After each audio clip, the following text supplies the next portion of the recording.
မကြသေးခင်ကာလတစ်ခုကဒီ social media platform ပေါ်မှာ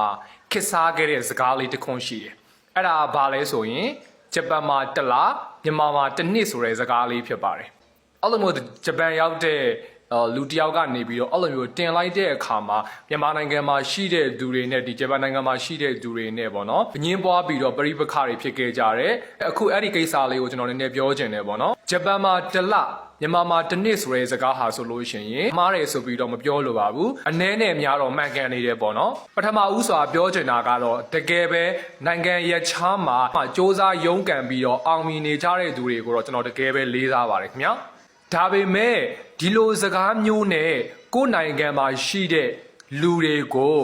နှိမ်ချခြင်းနဲ့ mindset မျိုးရှိတာဆိုရင်တော့ကိုပြန်လဲဆန်းစစ်ဖို့လိုမယ်ထင်ပါတယ်Unique ကဘာကြီးဟာဆိုလို့ရှိရင် AI နီးပညာတွေတိုးတက်နေရတဲ့အမျှ social media platform တွေကလည်းကျေပြန့်လာပါတယ်။လူတစ်ယောက်ရဲ့ဝင်ငွေဆိုတာနေရာဒေတာတစ်ခုမှထက်ကိုယ့်ရဲ့မိမိရဲ့အရည်အချင်း skill နဲ့မိမိရဲ့စ조사မှုပေါ်မှာမူတည်ပါတယ်။ဂျပန်လိုနိုင်ငံရဲ့ခြားမှာဝင်ငွေများတာမှန်ပေမဲ့အခွန်အိမ်လာစာစားစရိတ်နဲ့လူမှုစံနှုန်းတွေကလည်းမြန်မာနိုင်ငံထက်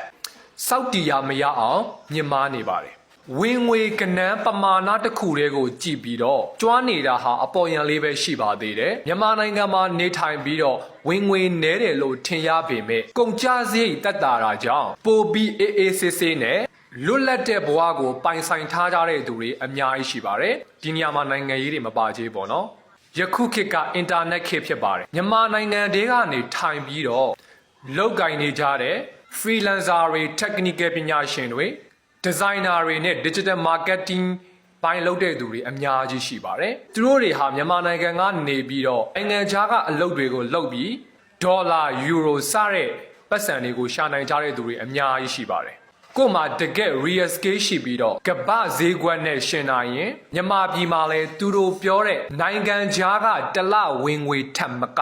ရှာဖွေနိုင်တဲ့သူတွေအမှန်တကယ်ရှိပါတယ်ဘလို့အခြေအနေမျိုးမှာပဲဖြစ်ဖြစ်ညီးတွားမနေပဲစူးစမ်းတဲ့သူတွေအတွက်ကတော့မြန်မာနိုင်ငံမှာလည်းအုတ်ကွက်တွေအခွင့်အလမ်းတွေရှိနေစေဖြစ်ပါတယ်ကိုပိုင် business တည်တည်လေးတွေကနေစပြီးတော့စနစ်တကျစူးစမ်းအကောင့်ထဲပေါ်ရင်းနဲ့အောင်မြင်နေကြတဲ့လူငယ်တွေဒူးနဲ့တေးပါ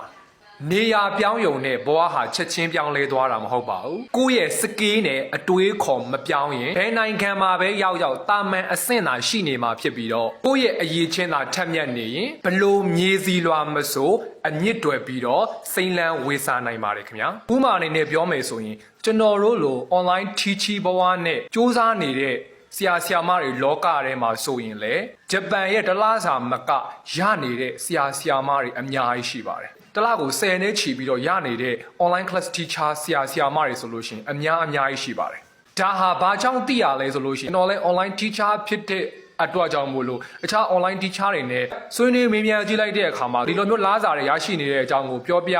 တဲ့အတွက်ကြောင့်မို့ကျွန်တော်ပြန်ပြီးတော့သိရတာဖြစ်ပါတယ်ကျွန်တော်ကိုယ်တိုင်လည်းဂျပန်တလမြန်မာတလနဲ့ညီမျှတဲ့ဝင်ငွေရရှိအောင်ရှာနိုင်ဖို့အတွက်စ조사နေပါတယ်တန်ဖိုးဆိုတာကိုရက်တည်နေတဲ့မြေနေရာပေါ်မှာမူတည်တာမဟုတ်ပါဘူးကိုခေါင်းထဲမှာရှိတဲ့အရည်အချင်းနဲ့ကိုထုတ်သုံးလိုက်တဲ့လှုပ်ဆောင်ချက်တွေအပေါ်မှာပဲမူတည်တာဖြစ်ပါတယ်ဒါကြောင့်ဂျပန်မှာတလမြန်မာမှာတစ်နှစ်ဆိုပြီးတော့ကြွားဝါနေတဲ့သူတွေကိုအားမကြကြပါနဲ့သိလည်းမပြတ်ကြပါနဲ့သူတို့ကနေရာတစ်ခုကိုအမိပြုတ်ပြီးတော့ရှာဖွေနေချိန်မှာသင်ကလည်းကိုယ့်ရဲ့အရည်အချင်း skill ကိုတိုးတက်အောင်ဖြည့်ဆည်းပြီးတော့သူတို့ထက်သာလွန်တဲ့လာစာပမာဏတွေကိုရှာဖွေနိုင်မှာဖြစ်ပါတယ်။အရည်ချင်းရှိတဲ့သူတွေဟာဗရမ ्या မှန်ရင် nominate ဘူးဆိုတဲ့စကားအတိုင်းအရည်ချင်းရှိတဲ့သူတွေဟာဆိုလို့ရှိရင်ဘယ်နေရာမှာပဲရောက်တိုးတက်အောင်မြင်မှာပဲဖြစ်ပါတယ်။အဲဒါကြောင့်မို့လို့နောက်ဆုံးအနေနဲ့